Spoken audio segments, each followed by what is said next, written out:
हाँ, second last numerical देखते हैं। न्यूमेरिकल नंबर कौन सा है? 5। ओके, तो फिफ्थ में क्या बोल रहे हैं? देखो फिफ्थ में बोल रहे हैं 1 plus x by two minus 2 by x whole raise to 4। तो बाइनोमियल थियरम में अगर 3 टर्म गिवन है तो 3 को 2 पार्ट में डिवाइड कर लो, 2 और 1। तो यहाँ पर तुम्हें जो चाहिए उसमें 2 में डिवाइड कर सकते हो तुम। सिर्फ इसे बोला है कि एक्सपांड यूजिंग बाइनोमियल थियरम, लेकिन बोला है सिर्फ 4 तक ही करना है, लेकिन थोड़ा लंबा हो जाएगा और कुछ नहीं। ओके, कैलकुलेशन लंबी होगी, अदरवाइज ये तुम्हें आता है। ओके, तो क्या करेंगे? 1 plus x by two minus 2 by x whole raise to 4 को एक्सपांड करना है। तो मैं ये ले लेता हूं एक, और ये दोनों एक साथ ले लेते हैं। डन?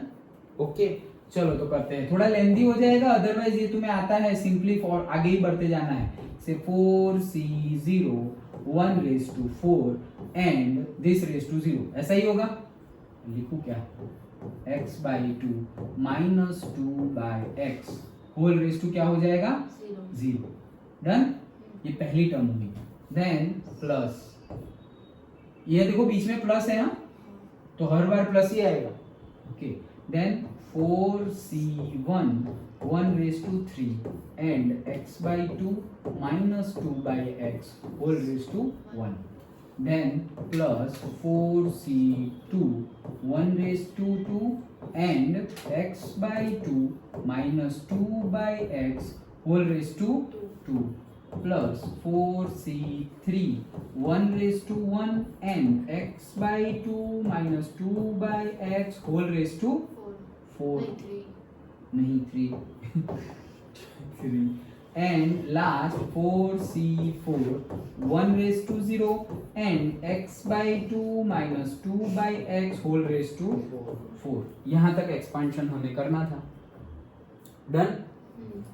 लेकिन लेकिन लेकिन देखो, ये तो तुम कर लोगे, इसका भी कर लोगे, इवन इसका भी कर लोगे, लेकिन यहाँ पे वापस बाइनोमियल थियरम लगाना पड़ेगा। यहाँ पर तो पावर रेज टू 4 पावर है, तो वापस बाइनोमियल थ्योरम लगाना ही पड़ेगा ना। समझ में आया? इसलिए बोला कि लेंथी हो जाएगा। ओके, अगर हम दूसरा कोई सिलेक्ट करें, जैसे कि 1 प्लस x2 वाला एक टर्म सिलेक्ट करें और दूसरा 2 बाई एक्स वाला करें, तो भी आई डोंट थिंक कि कुछ फायदा होगा। बाइनोमियल तो यूज करना ही पड़ेगा, और वहां पे वो क्या हो जाएगा पता है? अगर तुमने ये 2 लिया और ये एक थर्ड लिया, तो वो दोनों में भी पावर 4 तो आने ही वाला है, लेकिन वो पावर 4 को सॉल्व करना थोड़ा इजी हो जाएगा, क्योंकि उसमें 1 होगा, इसलिए 1 रेज टू एनीथिंग 1। लेकिन वो इजीनेस हमें यहाँ मिल गई है, यहाँ पे पहले ही टर्म में सारा 1 1 1 1 आ गया है। डन? तो न्यूमेरिकल सिर्फ लेंथी है, अदरवाइज सिंपल ही है। राइट? समझ में आ गया? चलो तो करना हो तो करते हैं। ये पहला स्टेप समझ में आ गया। आगे बढ़ो, तो आगे बढ़ेंगे तो क्या होगा? 4c0 1 होता है, 1 रेज टू 4 1 होता है, और दिस भी 1 होता है, तो ये पूरा क्या आ गया? 1। ओके, क्या हो गया? 1। अब ये क्या है? 4c1 तो 4 होता है, वो 1 है, तो ये क्या हो गया? 4 इंटू वो है, करेक्ट? तो अभी मल्टीप्लाई कर ले, ऐसे भी लंबा ही जा रहा है, तो 4 इंटू में वहां जाएगा, तो वो हो जाएगा 2 से, इससे पहले मल्टीप्लाई करेंगे तो 2 से कट हो जाएगा, तो कितना हो जाएगा? 2x, और माइनस 4 वहां भी मल्टीप्लाई होगा, तो क्या हो जाएगा? 8 बाई एक्स। डन? खत्म वो दोनों। निर्भय यहाँ देखो, और 4c2 का आंसर क्या होगा? 4 factorial upon 2 factorial upon 2 factorial, तो हो जाएगा 4 3 2 एंड 2 फैक्टोरियल, तो ये कट हो गया, और ये हो गया 2 2 जा मतलब 6 हो जाएगा।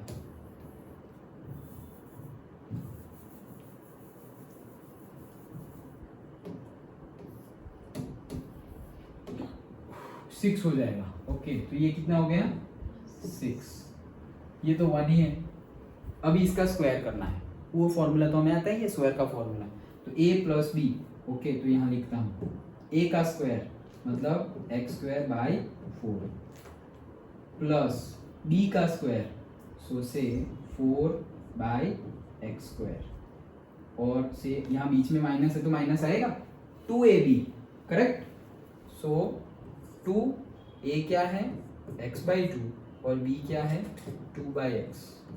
समझ में आया? क्या किया, a plus B, a minus B to the whole square, तो a square minus 2ab plus b square, so a square minus 2ab plus b square, वही फॉर्मूला यहाँ पर लगाया हुआ है। ओके, तो ये भी खत्म। इसको भी यहीं पे सिंप्लीफाई कर दे तो अच्छा होगा। तो ये x कट, ये 2 कट, तो सिर्फ 2 बाकी रहा। ओके, तो थोड़ा अच्छा ही ले, ये सब हटा दो, यहाँ पे क्या हो गया 2, डन। ओके, और यहीं पे अगर आगे सिंप्लीफाई कर देना हो तो 6 को भी मल्टीप्लाई कर ही देते हैं। ओके, तो हमारी जगह भी बच जाएगी। वो तुम्हें 1 by 1 करना है, लेकिन हम जाते हैं तो 6x² हो जाएगा, ये 3x²/2, ये क्या हो जाएगा, ये 6 into 4 मतलब से 2 2 जा एंड 2 3 जा, तो 2 2 कट, तो 3/2 हो जाएगा, 3x²/2। तो हम वैसे ही लिख देते हैं, ये सब कट, ये क्या हो गया 3x²/2। क्या था हमारा 6 था 6 था ना, 6 को अंदर मल्टीप्लाई करेंगे तो कितना हो जाएगा 24। ओके, तो 24 है तो 2 तो है ही, तो 24, 4 तो है ही, तो 24, और 6 2 जा 12, तो 2 तो है ही, तो 12। डन। ओके, 6 ही था ना रे, हाँ 4 फैक्टोरियल था ना वो, 4 2 जा, हाँ 6 ही था, यस। Okay, so done. तो ये हमने किसको एक्सपांड किया, इसको। अब इसको करना है। ओके, सिर्फ लेंदी ही है, अदरवाइज देखो 4c3 का आंसर होता है 4c1 का जो होता है वही, तो वो 4 ही होगा। तो 4 अंदर मल्टीप्लाई होगा, लेकिन अंदर वाली चीज बहुत बड़ी है।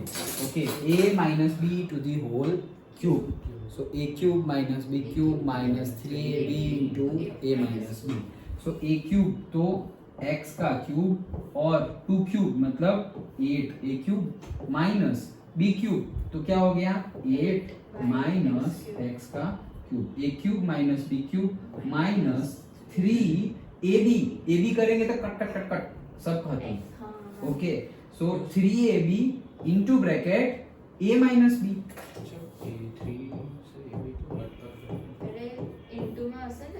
ये 3ab तो a और b के बीच में इंटू करेंगे तो 2 2 कट और x x कट। ओके, तो x cube minus b cube minus 3ab वो कट हो गया तो 1 आ गया, इंटू a माइनस b, तो a माइनस b। माइनस का क्या होगा, कहाँ है माइनस, ये माइनस, अरे वो फॉर्मूला है b cube minus is equals to, अरे ये पीछे वापस फॉर्मूला क्या है, सर वो आपने कट कट कट कट बोला है। अरे वो कट कट पे ध्यान मत दो, तुम फॉर्मूला पे ध्यान दो। 3ab अबे माइनस से ये a और b को मल्टीप्लाई किया, ये माइनस है, ये रहा माइनस, ये 3 है, ये रहा 3, a इंटू b तो वो कट हो जाएगा, a इंटू b में 2 2 और x x तो कट हो गया, मतलब 1 आ गया, डन। और फिर b इंटू मल्टीप्लाई में a माइनस b, तो a माइनस b को मल्टीप्लाई कर लिया, सिंपल। कट कट पे ध्यान मत दो, यहाँ ध्यान दो।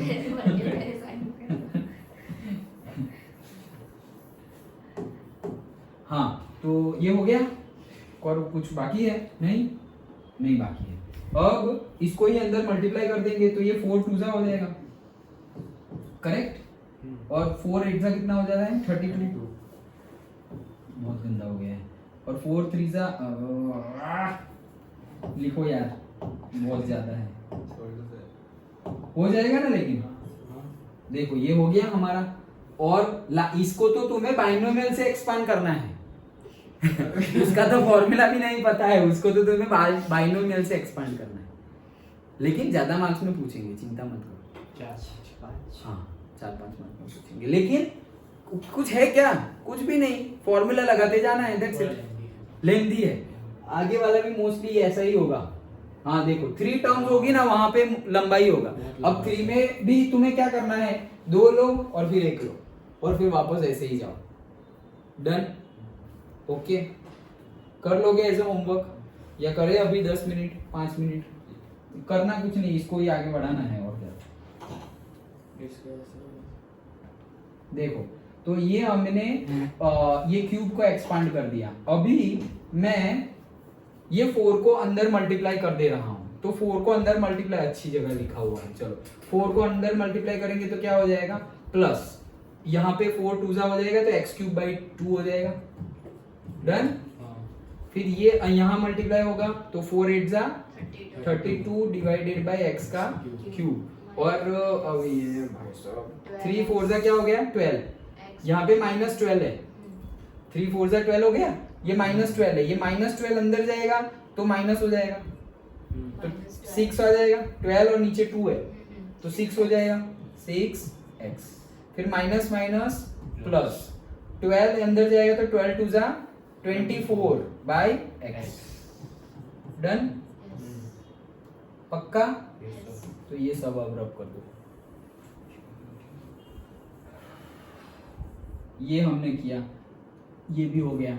अब लास्ट वाला सिर्फ ये बाकी रहा, तो 4C4 का आंसर क्या आएगा 1, इसका भी 1 1 1 हटाओ ये सब, तो बस इसका अभी एक्सपेंशन करना है, ओके, किसका x/2 - 2/x whole raise to 4 का करना है, डन।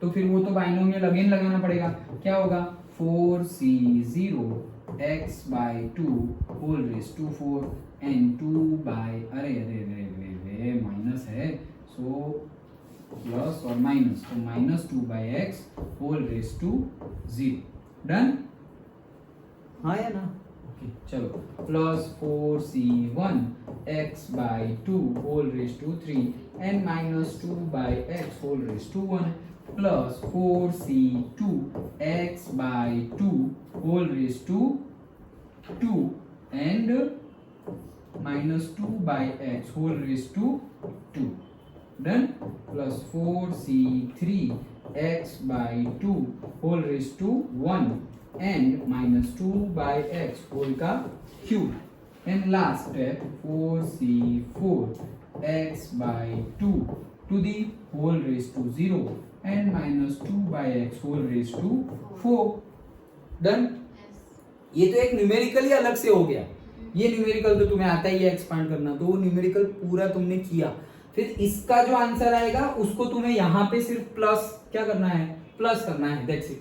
अभी यहाँ पर से हार्डली कुछ जाएगा, x²/2 ये है, देखो x² नीचे x² है, नीचे x² वाला कुछ है ही नहीं, ये नीचे x वाला है और वो नीचे x वाला है, वो जाएगा, ओके। जहां जहां पे कॉमन दिख रहा है और नंबर्स दिख रहे हैं वो प्लस माइनस होंगे, बाकी कुछ होने वाला नहीं, अंडरस्टूड। तो इसका आंसर अभी ये तो पूरा तुमने किया ही है, ये तो तुम्हें आता ही है कि पूरा कैसे करना है। 4C0 का आंसर 1 होगा, इसका आंसर भी 1 होगा, अब इसको एक्सपांड करोगे तो आंसर बहुत लेंथी आंसर, देखो पीछे आंसर भी बहुत लेंथी होगा।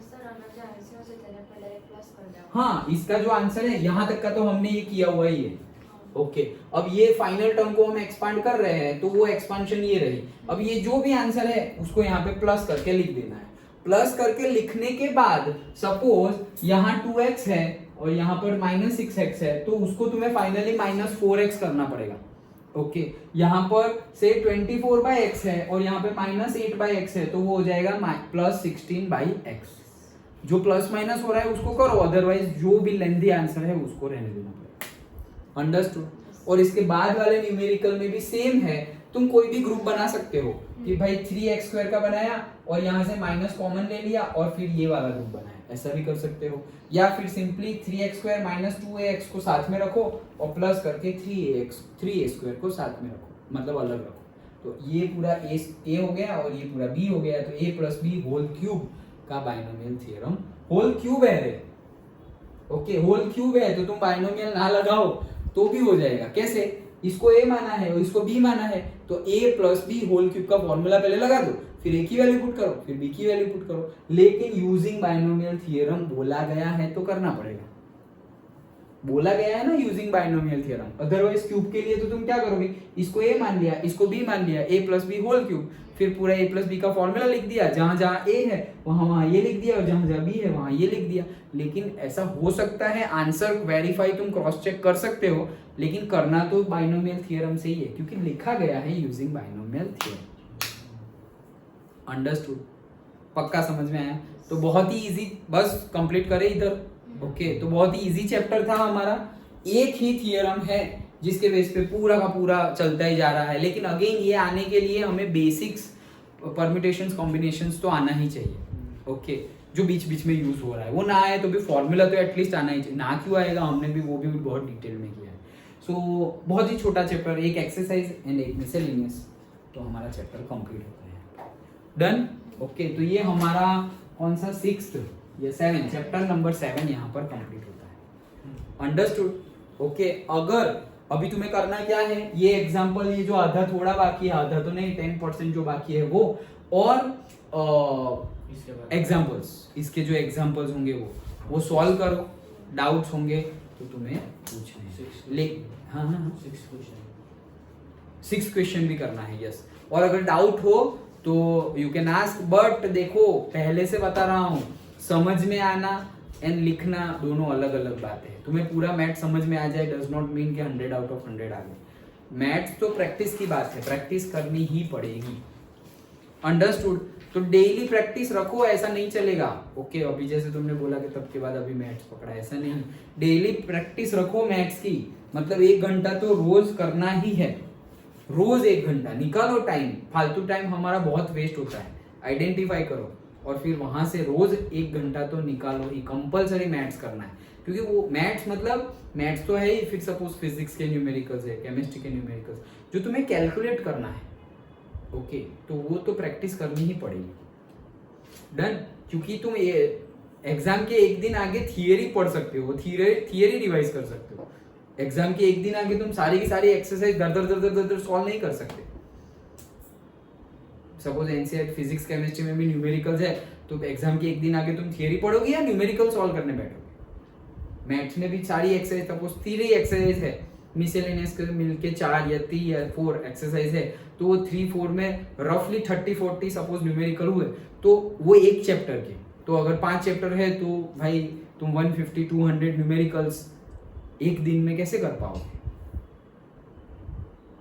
समझ में आ रहा है? वो तो 5 चैप्टर की बात की, सारी बुक के सोचो तुम। अंडरस्टूड। ओके, तो प्रैक्टिस कंटिन्यूअस होनी चाहिए। उस दिन तो फिर तुम्हें ऐसे पता ही होना चाहिए कि भाई मिसलेनियस ये सब तो आता ही है, इसमें ये करना है, ये करना है, ये करना है, ये करना है। हाँ, इसमें थोड़ी तकलीफ हुई थी जब प्रैक्टिस कर रहे थे, चलो उसको करते हैं, तो वो एक करना है। नहीं तो सोचो इतना बड़ा न्यूमेरिकल तुम एग्जाम के अगले दिन करने गए और अगर गलती से पहला ही ये पकड़ लिया तो सोचोगे अरे भाई साहब ये चैप्टर तो कितना खतरनाक है, ऐसा लगेगा। लेकिन खतरनाक तो था ही नहीं, एक्चुअली ये न्यूमेरिकल भी खतरनाक नहीं है, लेंदी है सिर्फ। डन। तो प्रैक्टिस रिक्वायर्स। ओके, तो रेगुलर प्रैक्टिस करना।